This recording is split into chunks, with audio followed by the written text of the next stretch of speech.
Yo, yo, yo, yo, yo.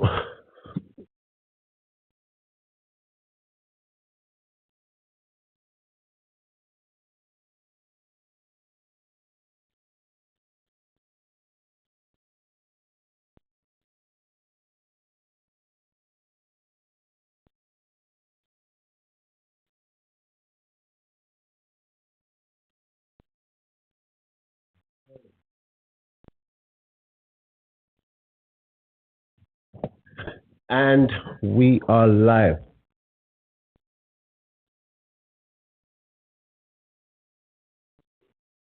And we're live. We're live. We're live. Yes, wait for people to get in here. Guys, apologies for those of you that tried to come into the live before, man. It just didn't. And the thing is, I got it working after, so I managed to watch the rest of the game. But I just thought by that time it's too late. It's too late. But yeah, we're here now. Let me know when you people come in into the live. Let me know. Let me know.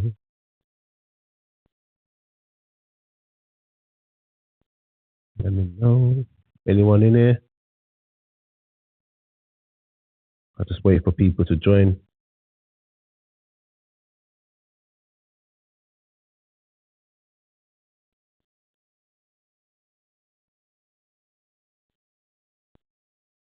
We here, we here.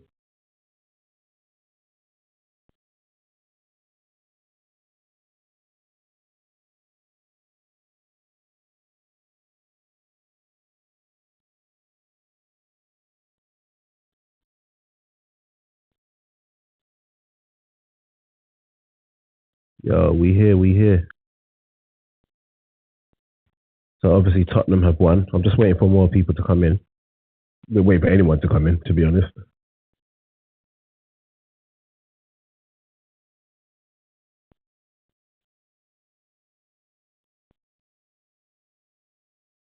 Yo, yo, yo. Let me know who's in there with me.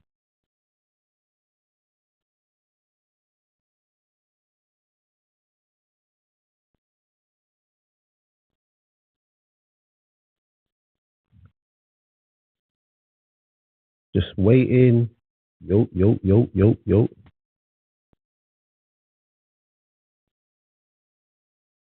Let me just do an Insta post as well. Waiting for people to come in there.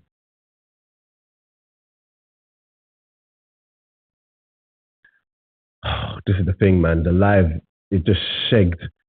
Oh, that watch along, man. Sorry, man.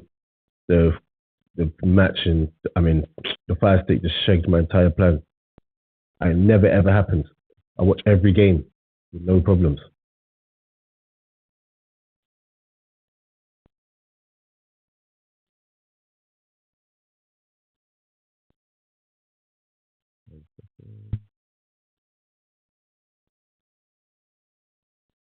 Okay, cool. That's fine. Yes, are we here? Love that. Thank you. We've got someone. We've got someone, man. I'm just waiting for more people to come in.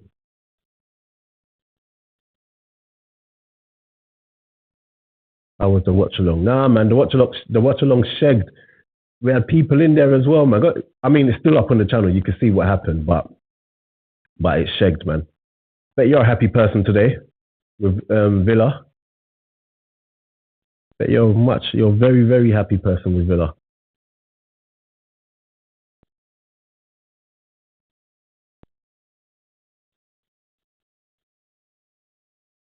Yes, another person. Come on.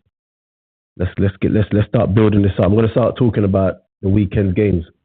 So while I'm waiting, you guys that are in there, just put anything in the chat. Let me know your thoughts on things, whether it be the Chelsea match, Liverpool match. We got an hour to do this wrap up. We got this hour to do this wrap up. Come on. So just let me know what your thoughts are, man. Even if it means you absolutely spam the chat. So like when people come in, they say, "Oh, it's popping in here." Come on, let's get it. Let's get it.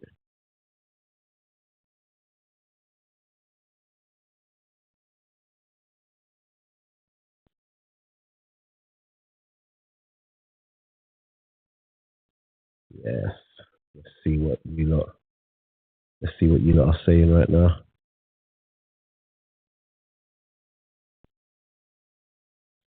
Um,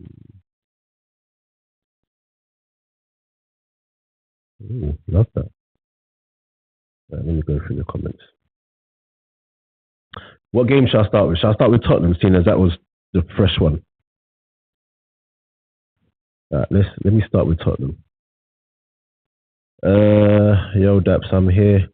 Jared Rigo, what's good, man? Haven't been on for a good while, but glad to be back. Who hasn't been on? I haven't been on for a while. Or you haven't been on for a while. Let me know. But whichever one it is, love for coming back, man. Um, Ajax lost again, relegation zone. Yeah, we're gonna touch on that. We're gonna touch on that one still. Of course, happy with the win. Let's see what you said. Of course, happy with the win as a Man United fan, but still major concerns. Arsenal, Liverpool, and Man City for the title race. Spurs close behind. Oh, okay. That's one. Oh, you haven't been. Hey, don't worry. You're back now. Even me, I haven't been. Look at the chat. They're saying that there's two of you in it. Remember when I used to stream before? Like it used to be really, really good numbers, man. But I haven't been here. You haven't been here. But we're all here back together, man. So it's all good. It's all good.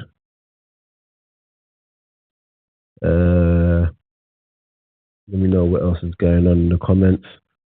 Just waiting. In about 2 minutes, I'm just gonna start chatting. So you, man, even if it's just us, let's go. Even if it's just us, let's go. So I'm just trying to put that post out for Instagram. Here we go.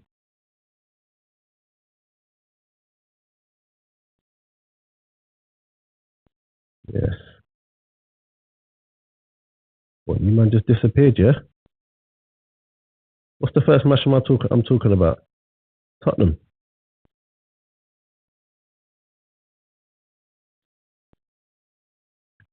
Also, come on. They're telling me that Mudrik is saying that he actually meant that against Arsenal. Yes, let's talk about the Arsenal Chelsea match first. Let's go there. Let's go there. Okay, you lot have given me topics. You lot are the real heroes, man. So, right, we're going to go to the Chelsea Arsenal. I've just recorded a video actually where I talk about the Arsenal Chelsea game in more detail. But what I will say about that game is that Chelsea absolutely dominated the game. And I think on here, as I said, not only two of you, if any of you were in this live, you would have heard me saying that Chelsea are a tough team. And it just hasn't been going well for them in regards to the results over the course of the season, but their performances have been good. And against Arsenal on Saturday, they just stopped Arsenal from being able to do anything, man. And if it'll be good if Arsenal would have, even to have a good striker, you can have mixed it up and change things with. But Chelsea literally just stopped us. They stopped any space in the middle, and they worked. They outran us. They picked up every second ball, and they got their goals. It was never a penalty in the first half. You guys in the chat, let me know if you thought that was a penalty in the first half, because I didn't think that was a penalty in the first half.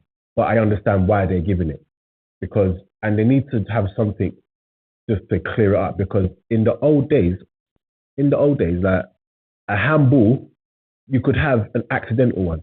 Not every time the ball touches your hand, it's deliberate handball. And I think there's some things that's deliberate. Gary Neville was saying in commentary that you can't jump with your hands by your side. When you're jumping up and the ball gets headed on your arm, there's nothing you can do there. But they've given the decision. Chelsea gone 1-0 up, and to be honest, they deserved it at that point. Second half comes, they start off with that Mudrik goal. I can't believe he's actually saying he meant that. I think there are question marks over David Raya and his confidence. I don't think there's question marks over his ability. Let me say that. I think he's a really, really good keeper. I found out this week that the goalkeeping coach at Arsenal, I found out the goalkeeping coach at Arsenal is they took him from Brentford. So what does that say to you guys?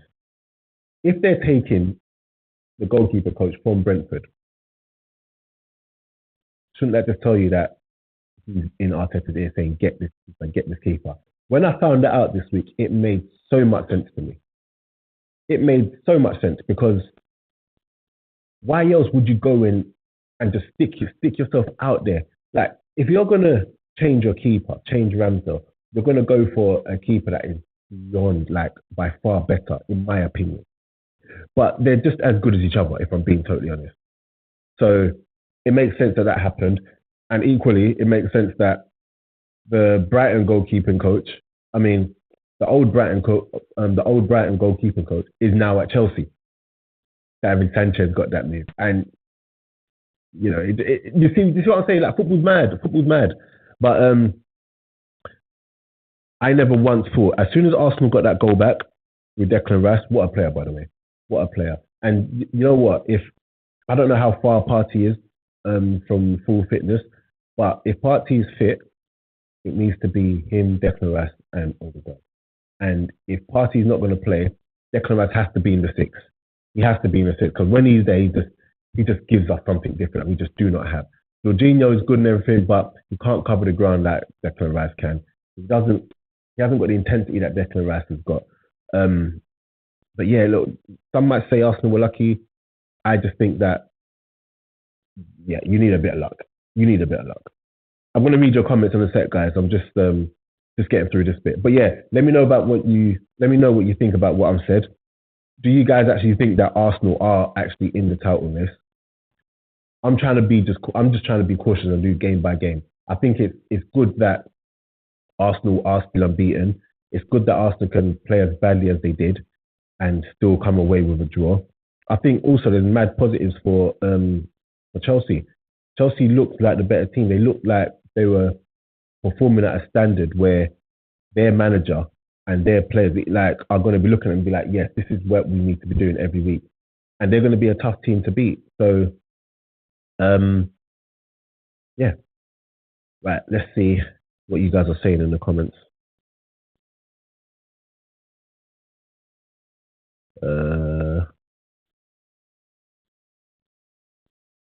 Right. Of course, happy with the win.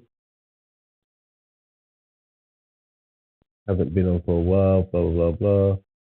Of course, happy with the win, mate. Okay. United turned around their form. We're gonna get to that one in a sec. All right. Mudryk shanked the shot. Mudryk definitely shanked that shot. There's absolutely no way that he meant that. There's absolutely no way that he meant to sky the ball over Ray. 100%. There's no way that was meant to be a thing. I don't think Mudryk played well, but I think Mudryk, he looks like he's turning the corner, becoming more comfortable, but he didn't play well at all. But he got a goal, so he's probably jogged off, flipping over the moon, obviously. Did Chelsea stop Arsenal or did Arsenal stop Arsenal? I think Chelsea set up and stopped Arsenal. I think Arsenal still could have done better.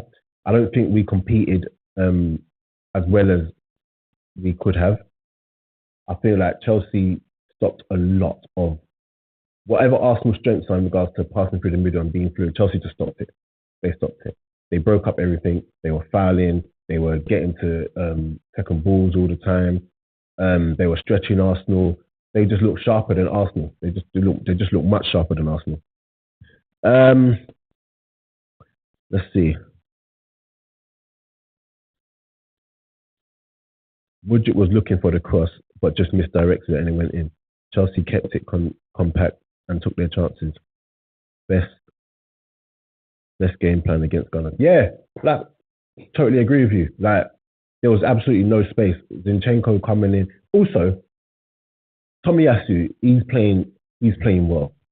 I think Zinchenko is so lucky that he does so much for us in regards to the offensive side of things and the offensive transitions. That he's so lucky, because if it wasn't for that, Tomiyasu would be playing, because he looks, in his first season, he looked really, really good. Then he got the injury. and the injury kind of stopped him and everything. He couldn't get his rhythm again. But now that he looks like he's back, honestly, looking like a really, really good. Tomiyasu's looking like he's back to his best. He's looking like he should be starting again. And listen, like I said, as much as Zinchenko gives us attacking wise, I think that Tomiyasu, when he comes on, he's playing better. Now, I don't know if that means Zinchenko should just hold the bench and Tomiyasu should be starting. But I said it on, I don't know if it was on the live or no, it was on one of my videos last week. I said Tomiyasu is very unlucky to not be starting. He should be starting. Yes. Let's see the other comments. I agree with you. They need to stop this unnatural position rule. When you jump and use your arms, same for running and slide tackle. 100%. Like, you're not going to slide tackle and jump for headers with your hands by your side. And it's a very stupid rule. Even the one, Romero against Arsenal, I think that was harsh. Should have been a penalty. I mean, it should have been a penalty, but obviously Arsenal got the penalty. Saliba's one shouldn't have. Michael Keane against Liverpool. No, I think that one was handball. I think that was handball. But it's ridiculous because what you can start doing is literally just blazing the ball at people's arms. You can literally just like it just makes no sense. If the ball is if you can't do anything, if the ball gets deflected onto your arm and your arm's in a position because you're using it for movement, how can you just be given handballs? It just doesn't make any sense, and that rule needs to actually stop. It just needs to stop. Back in the day, I'm telling you, there was accidental and what's it? A definitive handball. Do you get what I'm saying? If you move towards the ball, give the handball. If it's ball to hand, then at least I don't mind VAR, but referees should be able to use common sense and be able to look at it and be like, "There's nothing you can do there. That's ball to hand." I get if your hand's all the way up there, you don't need to be there. But if your hand's just like jumping up, getting momentum, and the ball gets headed like it was for Saliba's penalty that he gave away, what can you do with that? The referee should still be able to go to the TV and be like, "No, that's ball to hand." But what do I know? I'm just going to sound like a scorned Arsenal fan. The penalty was not. The handball was not a penalty. Understood why given, but the player couldn't really do anything else with his hands when moving to make a block. I definitely agree with you there. Get out of here. What do you think this is? I shouldn't even read this one. Is Partey actually unfit or just edging closer towards Wormwood scrub? Nah. He's unfit. Get out of here with that comment. For those of you that don't know, in fact, Google Wormwood scrubs. That's that. I'm not sure about YouTube demonetizing and shadow banning policies lately, so we will not be reading those comments and directing you there.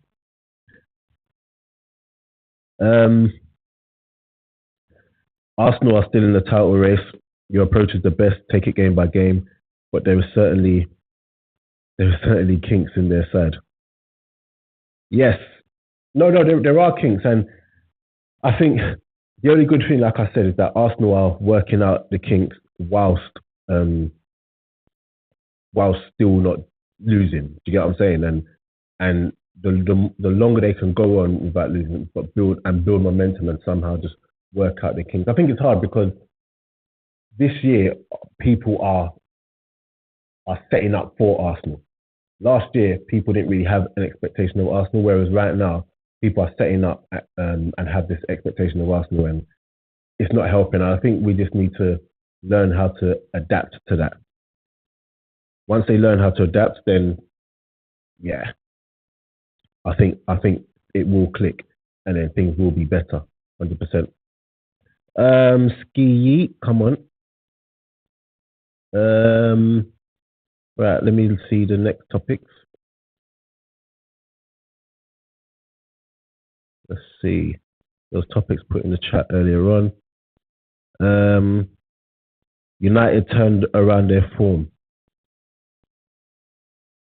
No, I don't think United turned around their form. But what I will say about United is that you can only beat what's in front of you.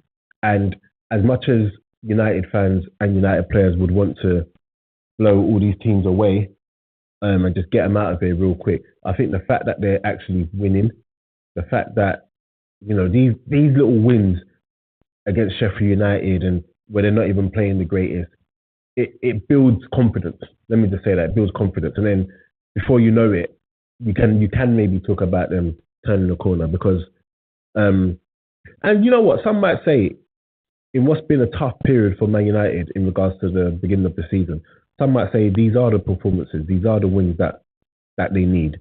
I remember it was similar to when, you remember when Arsenal, I think they lost three on the trot, and then yeah, they're opening. I think it was not last season, the season before. They lost their first three games of the season, and then we needed to beat Norwich at home. I remember, and it weren't a great performance at all. But we got the win and it kind of turned the corner. And this is what United probably need. Like when you're not playing well, when you're not performing at your best, the most important thing is that you're not getting beaten. And they're getting 3 points against Sheffield United. Let me look at who Man United's next fixture is, because if it's anyone that's got anything about them, I don't think that they will come out that game winners. Um, their next game is against Arsenal got Sheffield United. Come on. Um, Manchester United's next game. Oh, Man City. Yeah, Man City at Old Trafford. Yeah, cheers, cheers, cheers. But you know what? That'll be a great test for them. We'll see what they're really saying. We'll see if they can really hang with the big boys. Because 1 second, guys, let me just get my charger for my phone. Yeah. 1 second, guys.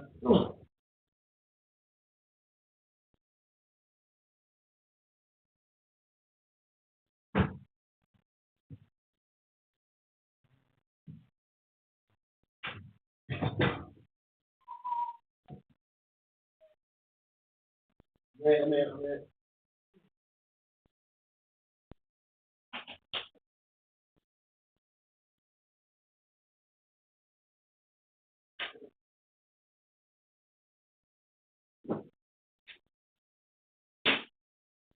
Sorry about this, guys. Yes, this is an overly produced, guys. This is yeah. I'm gonna watch all of this.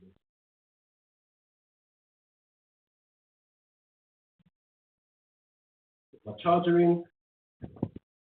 Oh, should have put that in there. 1 second, guys.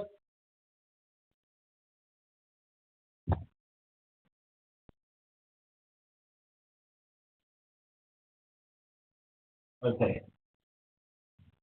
And we're back.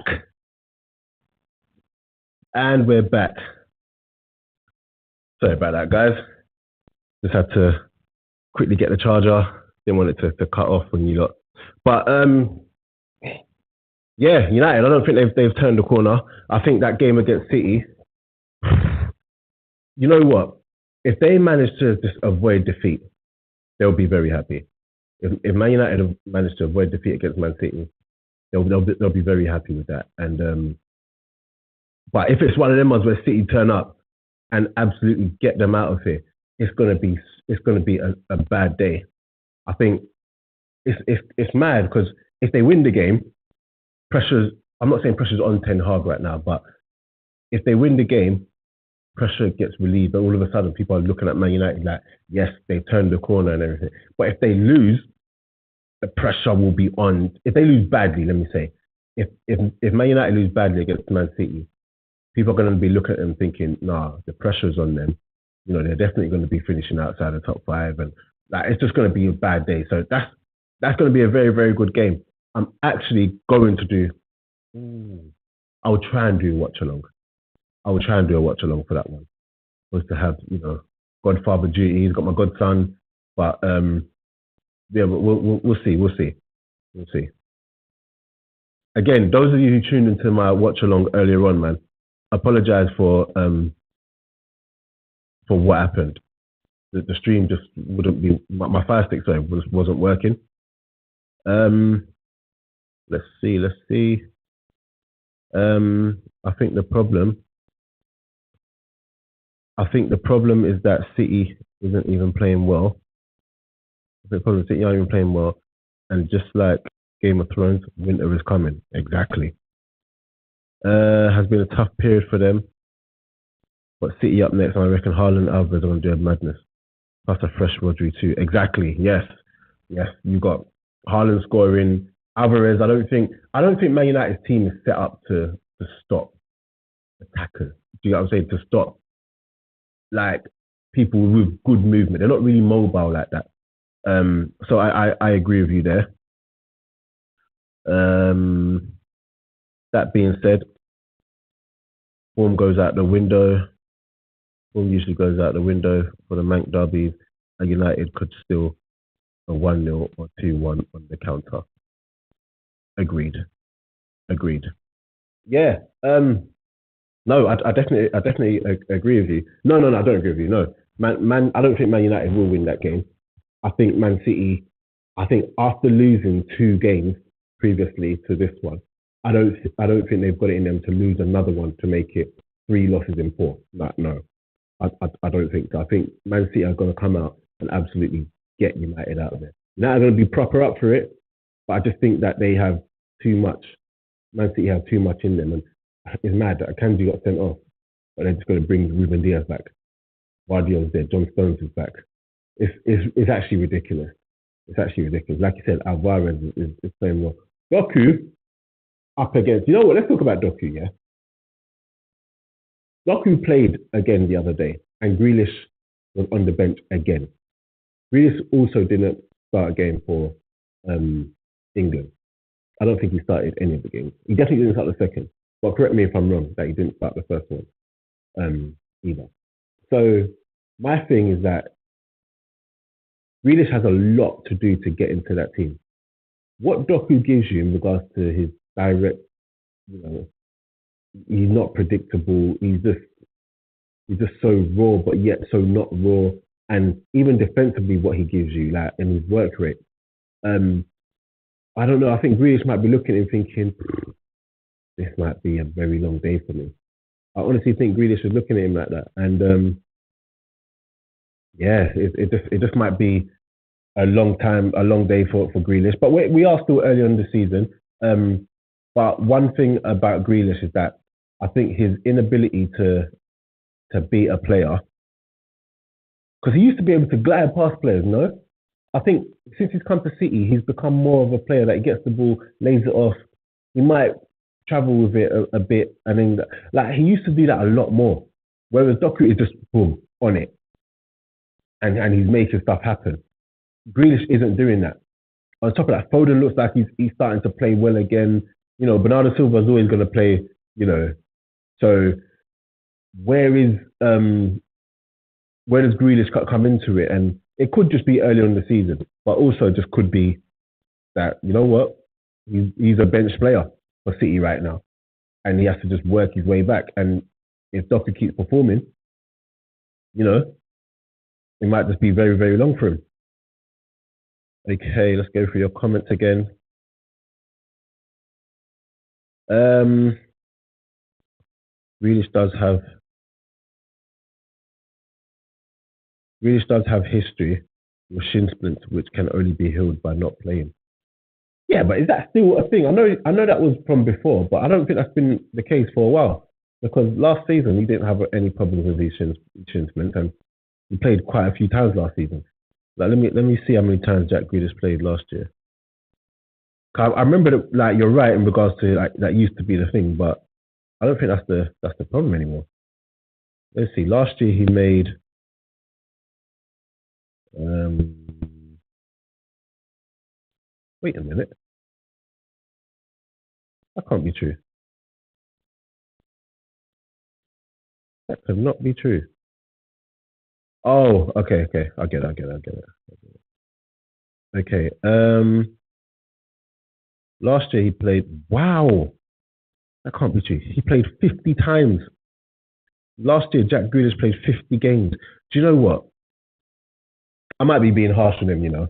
If you play 50 games a season before, you're allowed to start the season slow. Do you get what I'm saying? Like you're allowed to take off a couple months if the others, if you got players around you that can. that can step in as well. You're allowed to, and it might just be a thing where through the winter months and the back end of the season, he just comes into his own. But you know what? Well, after playing 50 games, you're allowed to. Yeah, I'm not mad at that at all. Um, let's see the comment. Grealish does have history. Okay, Doku gives them direct pace, which City haven't had since Sterling and previously Sane. Yeah, no, 100% agree. 100% agree with you. Um, Speaking on Tottenham tonight, yeah, Son might be the best finisher in the league. Son might be the best finisher in the league. The finish for the first goal, the finish for the first goal was just obviously they flipping gifted it to him. They would give Tottenham goals, innit? They gifted him the sloppy passes and whatnot. It gets into Son and he just absolutely dispatched that. And Tottenham are a problem. I don't think they're a problem for the league in terms of I don't think they're going to come and win the league or whatever. But I do think that in terms of top four, top five, I hate calling it top five now. I hate calling it top four. I mean top five. We went top two, we went top three, top four, top five. Yeah, I hate it.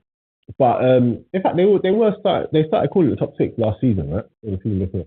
But anyway, um, I think the top three will be Arsenal, Man United, not in this order. Arsenal, Man City, and Liverpool are the top three. I think they will finish top three. And then after that, there's so many teams vying for those places. So you're going to have Tottenham in there. You're going to have Villa, who we're going to get to. Because I know if I talk about Villa now, you'll leave the chat after because you would have heard what you wanted to hear. No, I'm just playing. Um, yeah, Villa going to have say Newcastle. Brighton will hopefully be coming into it. Who am I missing? Man United. Like it's going to be interesting to see. And obviously, right now, Tottenham are playing really really well, and Madison he's having a good time right now. Madison. Son is obviously having a great time as well. And just throughout the team, I like Udogi, man. Udogi's a good player. Romero is looking. Did I talk about this at the beginning of the pod? I don't think I spoke about this at the beginning of the pod, actually. I know because I made a video before this, so I know I definitely said it there, but I might just be, I don't want to be repeating myself here. I'm getting them mixed up. Have I already spoken about Tottenham? Quickly let me know in the chat. Let me know in the chat if I've already spoken about Tottenham. But if I have, I could just stop that and move on to the next topic.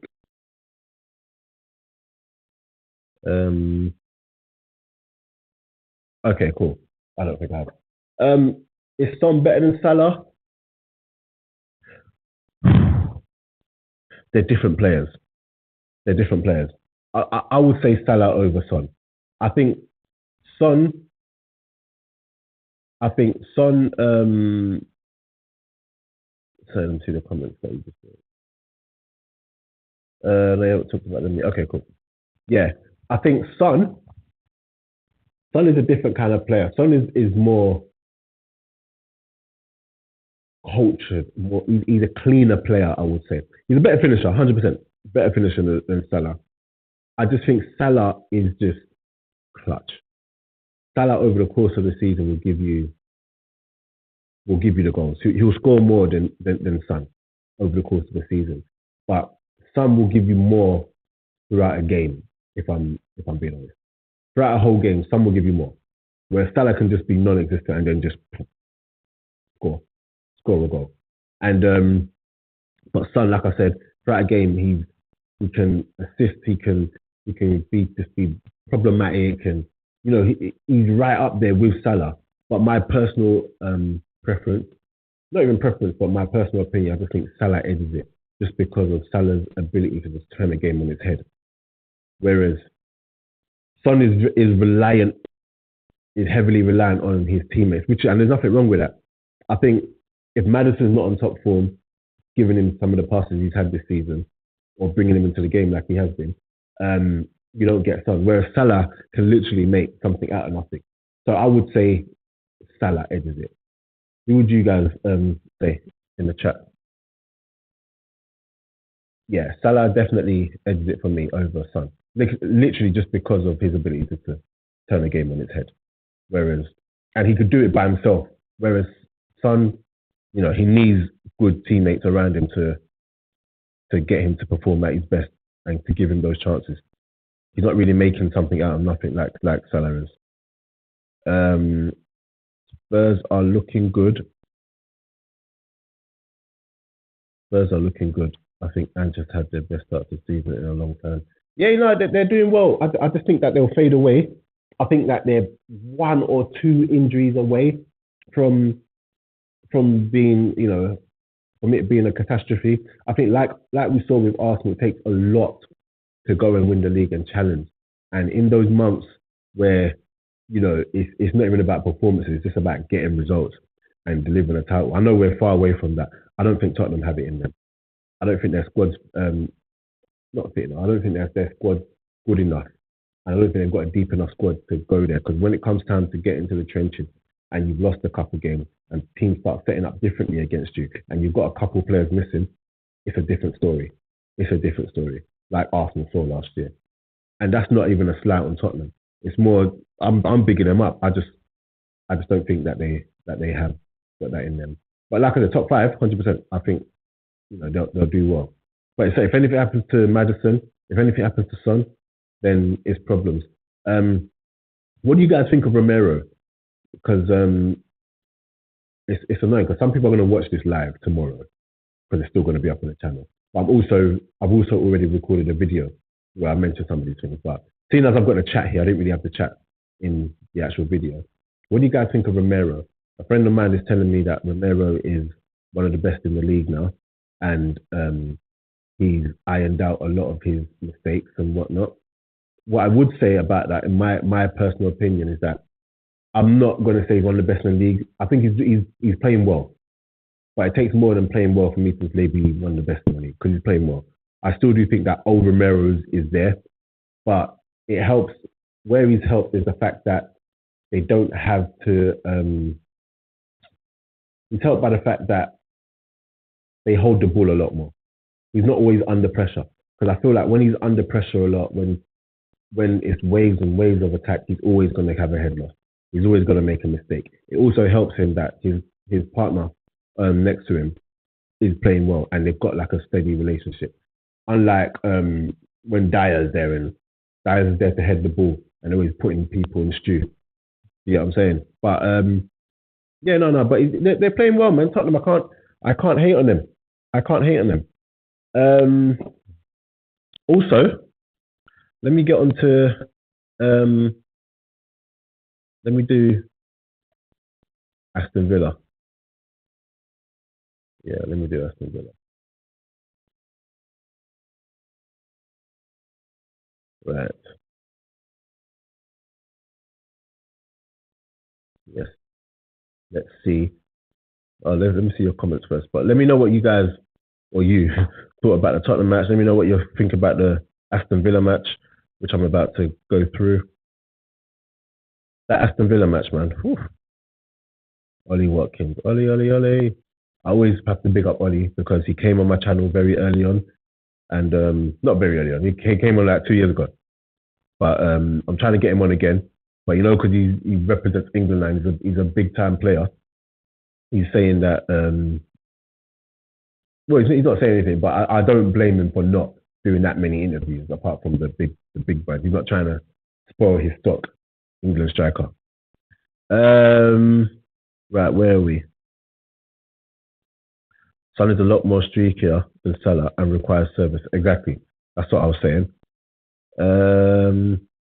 Spurs have no Europe and they went out of the Carabao Cup early. I think they'll hang around.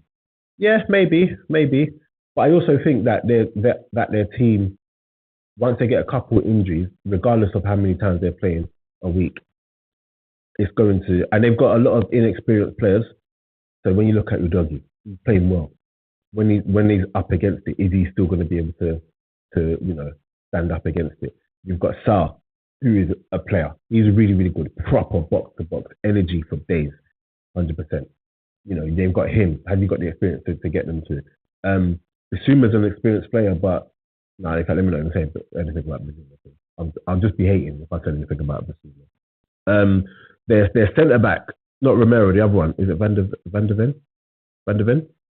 He's new into the league. When it comes, them winter months, and you've got to grind out the victories. Are they going to have enough? I just don't think they've got enough in that squad to mount a real title challenge. But they'll definitely be in and around top four, 100%. 100%. Let me read that last comment before we get on to Aston Villa.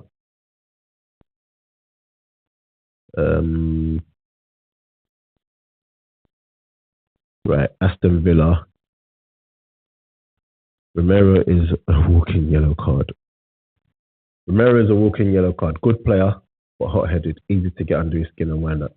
One of the better ones in the league, but that's not saying much given the trash around him. I agree. I think there's only right now when Tottenham are playing well and they're keeping the ball a lot, he's good. The moment them games come, even against Arsenal, he almost lost it. So yeah, I'm with you on that one. Right, so Aston Villa. Obviously, you're an Aston Villa fan, so we're going to read your comment. Finally beat our bogey team after a long while. Feels good, man. The season's looking good. Villa Parker Fortress, 12 wins in a row at home is nothing to be sniffed at. Yeah, I think looking at you lot play under Una, I said this to you the other day actually on the stream. I said Villa can go two ways. They're either really bad or they're really good. They were really good yesterday. I think that up against West Ham, I thought they were going to lose that game. Wait, what did I say in my predictions? I think I said in my predictions that they might win that. Let me know, remind me. I mean, the predictions are still there, but remind me what I said. So I think I said that they were gonna win. Yeah, I think I said they were gonna win. I didn't think they were gonna win the way they did. I think West Ham were really bad. Yeah, I think West Ham were bad. Paqueta, I like him a lot, but he didn't have his best game. I think Ollie Watkins is such a good player, man. And the reason why I think he's such a good player is because he's so selfless. And it was interesting hearing him after the game talk about how when they asked him what's different between how he was playing under Dean Smith and or how he was playing before and Unai, and he's saying them runs that he used to do into the corner flag when he used to put the ball in the channels, he told his fullbacks don't put the ball there because he's not running. So he's not running there, and a lot of his work is done now in the area, like between the 18 yards, the 18-yard line. That's where his work is now, and he's reaping the rewards for it. I used to say that he did too much for the team, if that's the thing. And he's still a team player. Look, he got the assist. Even before he got the assist, it's his running that even got him into the position anyway. But he did too much to the point where he was never in the right place to actually score the goals. And now, listen, when you've got someone like Ollie who's willing to just run in behind time and time and time again, defenders don't want to play against that. It's been like that from the beginning of whatever. Defenders don't want to play against someone who's just continually going to run in behind. And now he's added finishing. He should have got one in the first half, but he said as well. Whereas he used to go looking for the chances. He used to go looking for the ball, and if he doesn't get the ball, if he doesn't really get a chance, if he misses a chance, like it will weigh on him, and then it will be in his head, or he'll start, going to look for the ball. Whereas now, if he misses a chance, he knows another one will come. Do you know what I mean? Like he doesn't stress too much about that, and like I said, he's reaping a reward for it. Douglas Luiz, how many games is that now? Is that 6? 6 home games on the trot, or 5? One of them. I think it might be 5. 5 or 6 that he scored in. You could see why Arsenal wanted him. 1 second. My laptop battery is now going low.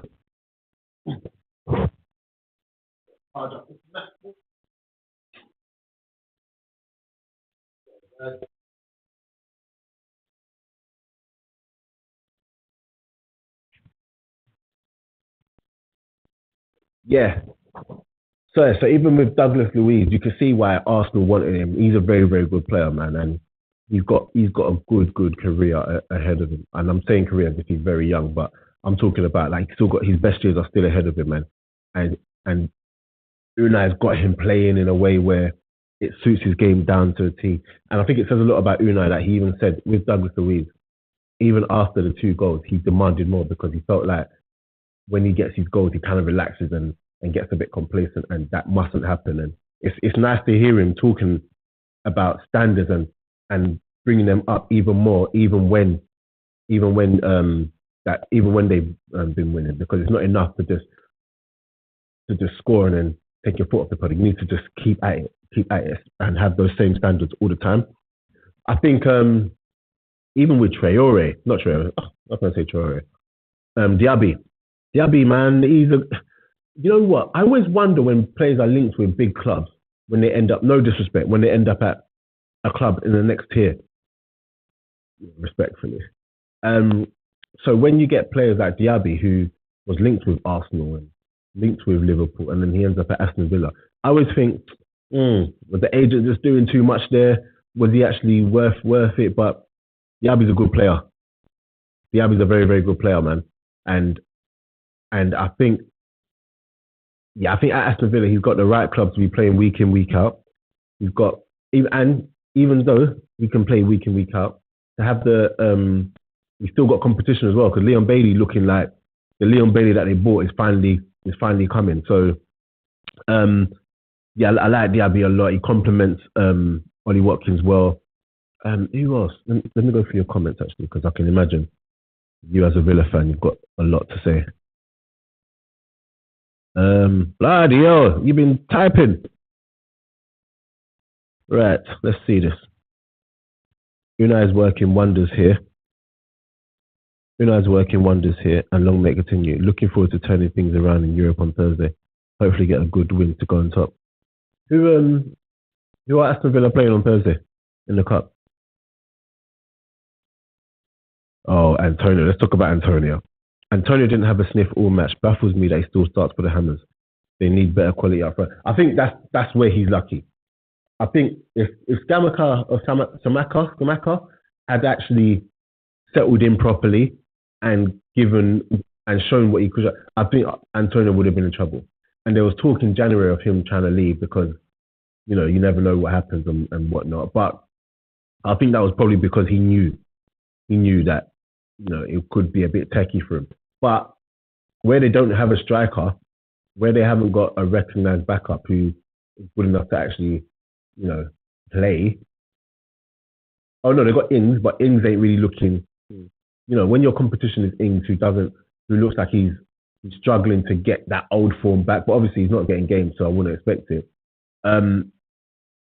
You're gonna play games. Plus, if we're being honest as well, Antonio's got that thing about him where he's a problem. Like, he's just busy all the time. Do you get what I'm saying? He can run in behind that. So because he's got that, and he can just be a nuisance, he's got that old school centre forward, just be a nuisance thing about him.